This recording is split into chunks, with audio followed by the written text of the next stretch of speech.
Hi everybody, my name is Natalie. Welcome to the very first video of my channel. So today I am going to be showing you guys how to take a very commonly used and ordinary tool in most spells and rituals and teach you how to elevate it just a little bit more. So the tool that I'm talking about, of course, is the piece of paper. So paper is utilized in a lot of spells and rituals. We write out our desires on there. We write out things we want to manifest. We write out things we want to release and let go of. So paper is very, very commonly used.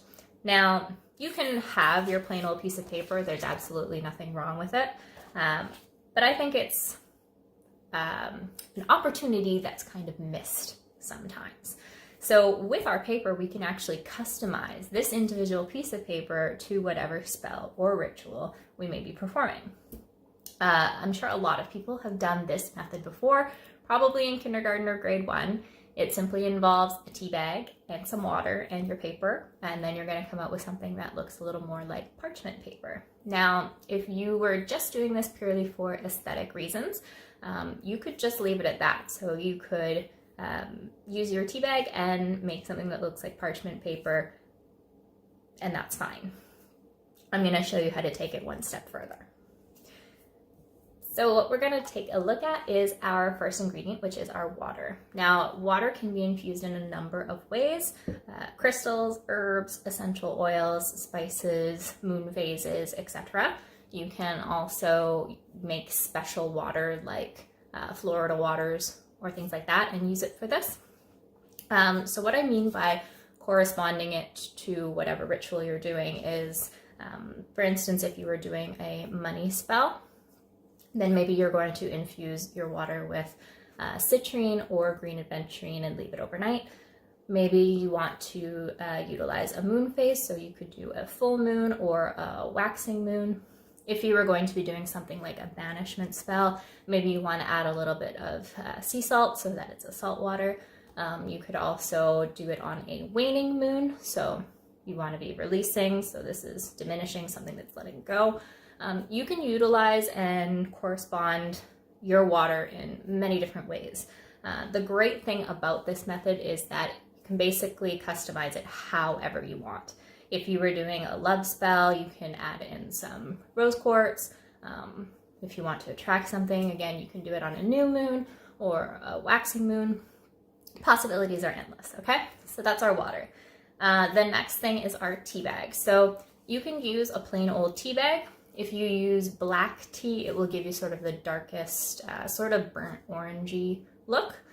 You can also make your own tea bags or herbal sachets with a bit of cheesecloth or an organza bag, and that way you can customize whatever herbs are inside of there to whatever your ritual is going to be.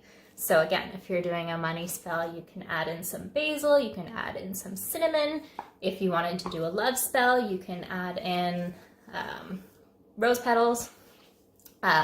If you were doing your banishment spells, you can use rosemary and sage. Again, possibilities are endless and you can customize this however you want. So that's it. It's pretty simple. What I'm going to show you is personally what I do myself. I like to make my paper in bulk, and I like to make it in a way that it's very neutral. So I tend to use my lunar water, which is a full moon water, and inside, I don't know if you can see it, but it's a clear quartz. So clear quartz is basically a free-for-all crystal. It's good for everything. It amplifies. You can use it for pretty much any spell. So I like to use this water for this particular thing, unless I'm doing something super duper special and I want to customize it really, really specifically. If I'm just doing a bulk batch, then this is the water that I use. And for my tea bag, I'm just going to be using a plain black tea bag, and I'm going to add in a little bit of rosemary directly to the water. Now, rosemary is a really good, again, all-purpose kind of herb. It's good for pretty much everything. So for these bulk batches, this is the way that I do it. What I'm going to do is I'm going to heat up my lunar water on the stove. I'm going to put my tea bag and my rosemary in a heat-safe vessel, and I'm going to let it cool down.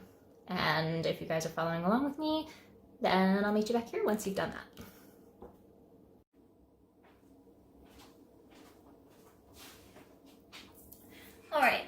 we have our water completely cooled down, we are just going to splash all this on here. Now, there is absolutely no right or wrong way to do this whatsoever. Just have fun with it. I will mention that I do have a piece of parchment paper over to one side just for when this dries, having it on there. Now, you can splash this on, you can wipe this on. Kind of the more layers you put on, the darker it'll end up looking. Just make sure you go around and get all the edges. Just have fun with it. One of the additional hacks that I'll kind of let you in on in my little secret is with this, you can actually directly take a little bit of the tea bag and draw your sigils or runes onto the paper. So if you want to do attracting spells or money spells or whatever sigils or runes you wish to do, you can actually put it directly onto the paper. So that's just an additional little trick for you. So the wetter you get it, kind of the darker it ends up being.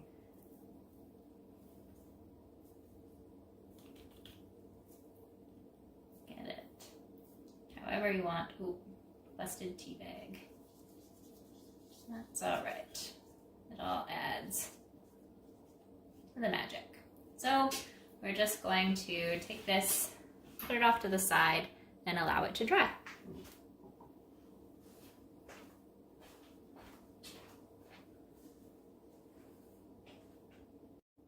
So I should probably mention tea does stain, so if you're working on a surface that may stain, just make sure you're putting down some paper or something that's going to protect their surfaces. So once you're done that, just allow it to dry. Once it's all dry, we've got our paper that looks like this. I like to just put it in a paper trimmer and just trim my paper so that I have little pieces. And then I just use it for whatever spells and rituals I need. And I have a whole bunch of paper that now I can utilize for any of my spells and rituals. If you want to take it just that extra layer, you can take your clear quartz, wrap your paper around it, tie it up, and then just keep it there so that everything is good to go for when you want to utilize your brand new paper. So I hope you guys enjoyed this quick and easy, fun kind of craft that just sort of elevates your paper to the next level. I hope you guys enjoyed, and if you do end up trying this out, let me know, and I hope you guys have a wonderful and magical day. Bye now.